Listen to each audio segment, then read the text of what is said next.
প্রিয় শ্রোতা বন্ধুরা, আজকে আমরা আলোচনা করব হাসান আজিজুল হকের ছোট গল্প জীবন ঘষে আগুন। এই গল্পের সারমর্ম, মূলভাব এবং চরিত্র বিষয়ে ৭০ দশকে প্রকাশিত জীবন ঘষে আগুন গ্রন্থের সর্বশেষ গল্পটি হচ্ছে জীবন ঘষে আগুন। গল্পটিতে সামন্ততন্ত্রের পতন পরিলক্ষিত হয়েছে।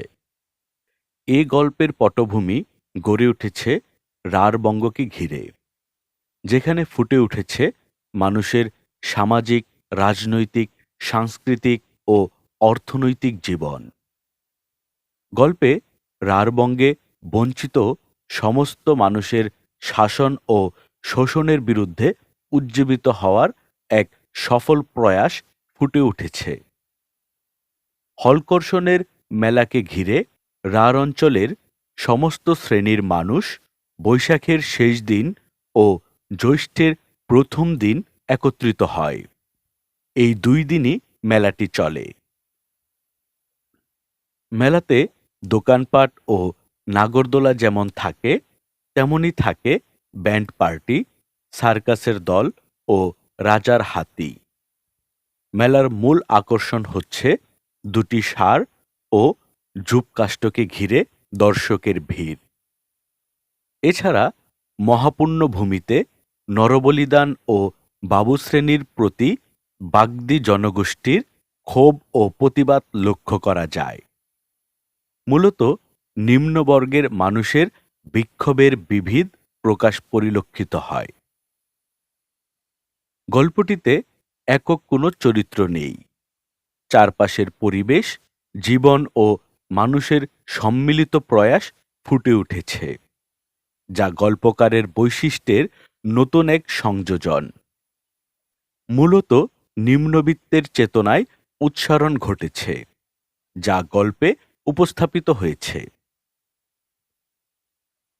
চারিপাশের জনপদসমূহ হতে দুর্জয় সংস্কারের টানে বা কিছু অর্থ সংগ্রহের চেষ্টায় অথবা অভ্যাসে বা শূন্যদরের প্রতিপক্ষ হিসেবে উৎকট উত্তেজনার খোঁজে যারা আসতে শুরু করেছিল মাঠ এবং বনবাদার ভেঙে, তারা হয়তো ভেবেছিল আমরা এই মেলায় যাই। অতি পবিত্র পীঠস্থান এটি। আমরা মায়ের সন্তান, যদিও অন্নপূর্ণার ছেলে আমরা। আমাদের ধান উঠল অন্নপূর্ণার বেজন্মা বাপের বাড়িতে। বিটি সেখানে দাসীবৃত্তি করে।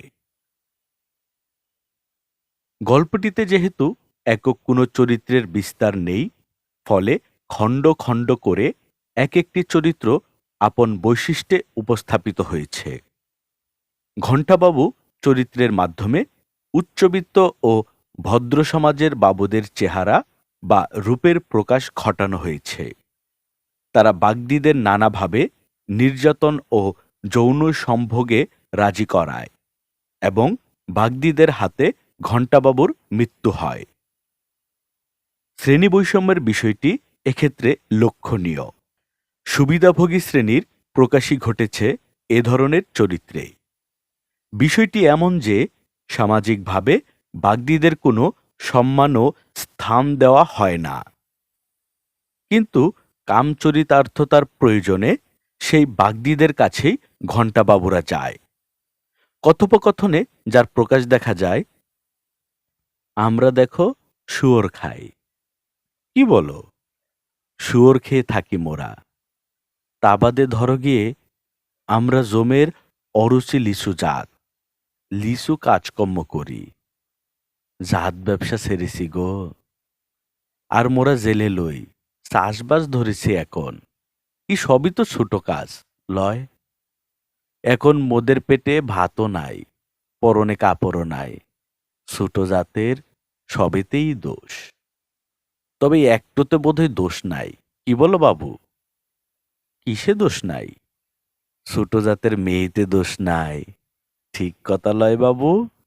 মেয়েগুলো খায় না, দায় না, তেবু তাদের গতর হয় ধারী শুয়োরের মতো লয়। ভারী মজার কথা বটে। এর ফলে গ্রামবাসী সহ কালী, মনোহর, ভামিনী, অবিরাম এদের মধ্যে বাবুদের বিরুদ্ধে প্রতিবাদের চিত্র সাবলীলভাবে ফুটে উঠেছে এবং প্রতিবাদে সবাই সোচ্চার হয়েছে। এর ফলে বাবুরা বাগদিপাড়ায় আগুন ধরিয়ে দেয়। ফলে বাগদিরা সমবেত প্রতিবাদে জ্বলে ওঠে, যেন সকলের এক সূত্রে জীবনগাথা, যা মানবীয় চেতনা, সত্যের পথে যেন বাগদিদের উচ্চকিত এক কণ্ঠস্বর। প্রিয় শ্রোতা বন্ধুরা, আজকে আমরা হাসান আজিজুল হকের ছোট গল্প জীবন ঘষে আগুন এই গল্পের মূল ভাব পড়ে শোনালাম।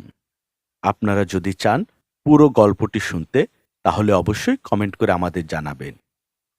আর আমাদের গল্পগুলো যদি ভালো লাগে, তাহলে অবশ্যই বন্ধুদের সঙ্গে শেয়ার করবেন। আপনি যদি আমাদের চ্যানেলে নতুন হয়ে থাকেন, তাহলে অবশ্যই আমাদের চ্যানেলটি সাবস্ক্রাইব করে দিবেন। আজকের মতো এখানেই বিদায় নিচ্ছি। সবাই ভালো থাকবেন, সুস্থ থাকবেন, সুন্দর থাকবেন। আল্লাহ হাফেজ।